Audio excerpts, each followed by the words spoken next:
एक बार एक गोपालपुर नाम का एक सुंदर सा गांव था। उस गांव में एक रवि नाम का लड़का रहता था। बचपन में ही उसके पिताजी का देहांत हो गया था, इसलिए रवि रोज बाजार में काम करने जाता था। बाजार में जाते समय बीच में एक जंगल पड़ता था। उस जंगल में एक भयानक चुड़ैल का साया था। एक दिन काम करके वापस आते समय रवि बहुत लेट हो गया। उस जंगल में उसे डरावनी डरावनी आवाजें आती है।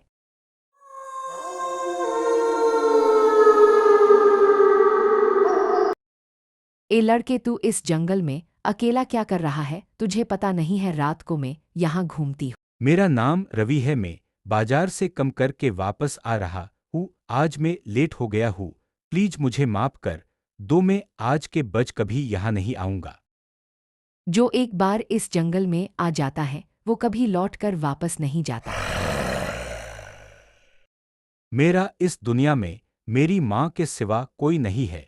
प्लीज मुझे घर जाने दो। मेरी माँ घर पर मेरा इंतजार कर रही है। यह सब सुनकर चुड़ैल को रवि पर दया आ जाती है। ठीक है, तुम घर जा सकते हो और फिर यहाँ रात में कभी मत आना। फिर रवि जल्दी जल्दी अपने घर की ओर भागता है।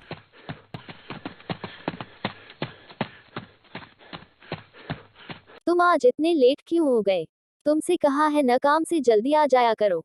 रात में जंगल से डरावनी डरावनी आवाजें आती है। तुम ठीक हो ना? हाँ, मैं ठीक हूँ। तुम चिंता मत करो माँ, मुझे कुछ नहीं हुआ। रवि अपनी माँ को चुड़ैल के बारे में कुछ नहीं बताता है।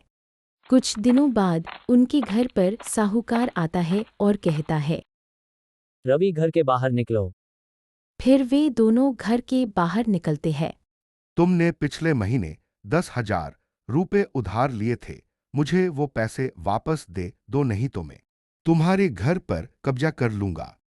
नहीं सेठ जी, प्लीज ऐसा मत कीजिए। मुझे 3 दिन का मौका दीजिए, मैं आपके पैसे वापस दे दूंगी। ठीक है, मैं 3 दिन बाद वापस तुम्हारे घर पर आऊंगा। फिर साहूकार वहां चला जाता है। फिर वे दोनों उदास हो जाते हैं क्योंकि उनके पास पैसे नहीं थे। तभी रवि को एक उपाय आता है और वह चुड़ैल के पास जाता है।